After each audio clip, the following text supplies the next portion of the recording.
하루 한 번 클릭 클릭 5분 순삭. 호주 정보. 1810년에서 21년까지 뉴사우스웨일즈주에서 인도주의 정책을 펼친 맥쿼리 주지사의 임기 동안 식민지에서 죄수들의 성공기에 대한 소문이 퍼지게 됩니다. 이전 영상에서 나온 호주 최초의 우체국장인 아이작 니콜스를 포함하여 죄수로 식민지에 보내졌지만 성실함으로 성공을 이룬 사람들의 이야기는 죄수들에게 식민지로의 이송은 더 이상 강력한 처벌로 받아들여지지 않게 되었습니다.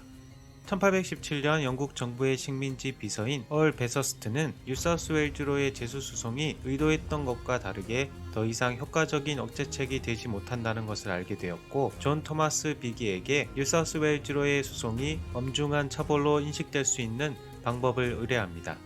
1819년 9월 26일 비기는 뉴사우스웨일즈에 도착하여 조사를 시작합니다. 형을 마친 죄수들이 과거와 상관없이 사회에 적응하도록 도움을 준 맥쿼리 주지사는 실용적이며 인도적인 사람이었지만, 그와 반대로 비기는 법조인이자 귀족이었고 학자였으며 노예 식민지에 대한 편견을 가진 보수적인 사람이었습니다. 당연히 그들에게는 적지 않은 마찰이 있었습니다. 1822년에서 23년 사이에 발표된 비기의 보고서에서는 전과자 죄수들이 가혹한 대우를 받을 새로운 형벌 정착지를 구축하는 계획을 포함하여 죄수 이송이 그들에게 큰 형벌이 될 수 있는 수단으로 복원하고자 합니다.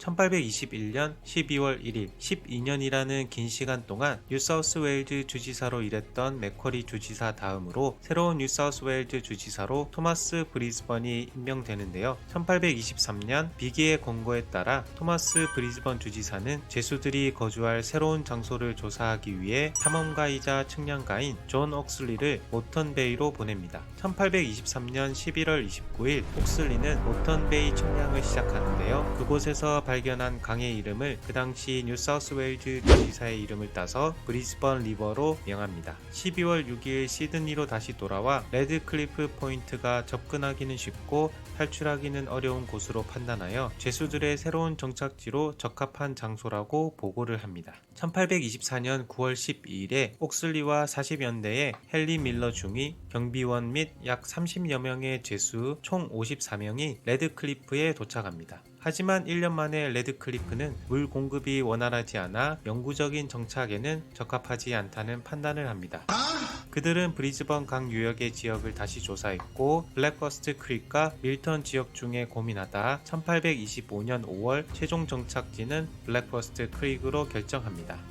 1826년까지 이 새로운 정착지에는 약 200여 명의 죄수가 있었습니다. 브리즈번은 당시 거친 석판과 목재 주거지만 있는 황량한 곳이었는데요. 1826년 3월 세 번째 사령관으로 온 패트릭 로건 대위는 임시 거주물을 석조 건물로 대체하는 공공사업 프로그램과 옥수수를 심는 사업을 시작합니다. 1828년에는 스프링힐에 풍차가 건설되어 옥수수와 밀을 가루로 만들 수 있게 되었습니다. 하지만 이 풍차에는 두 세트의 맷돌이 있었다고 하는데요. 하나는 바람으로 풍차를 돌려 움직이는 맷돌이었고, 다른 하나는 죄수의 처벌 목적으로 죄수가 직접 돌려서 사용했다고 합니다. 죄수들은 족쇄를 차고 새벽부터 해가 질 때까지 일을 했고 최대 14시간을 교대하여 풍차를 작동시켰습니다.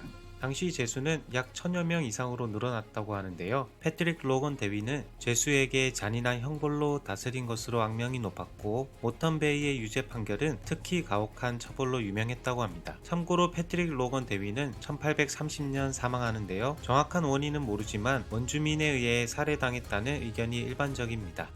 오래된 호주 노래 모턴베이에서는 그를 폭군으로 묘사하고 그의 죽음을 찬양하는 가사가 있습니다.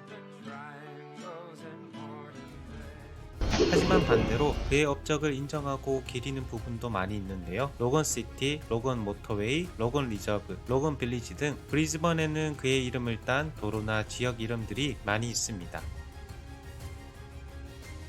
모턴베이 정착지는 특별한 허가 없이는 80km 이내에는 누구도 출입이 허용되지 않았기 때문에 농부들이 브리즈번에서 상품을 사고 파는데 어려움이 있었고, 결과적으로 브리즈번 지역의 발전에 큰 장애가 되었습니다. 1830년대부터 호주 남부의 지주와 기업가, 상인들이 식민지 정부에 모턴베이 전체를 개방해 줄 것을 요청합니다. 정부는 이 형벌 정착지를 유지하는 데 드는 비용 때문에 이미 고민을 하던 중이었는데요. 1832년과 1833 1835년 두 차례에 걸쳐 그곳을 폐쇄할 것을 권고합니다.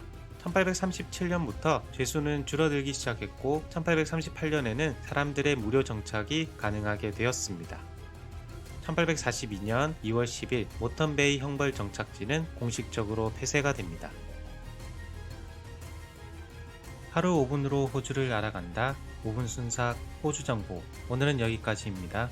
감사합니다. 좋은 하루 되세요.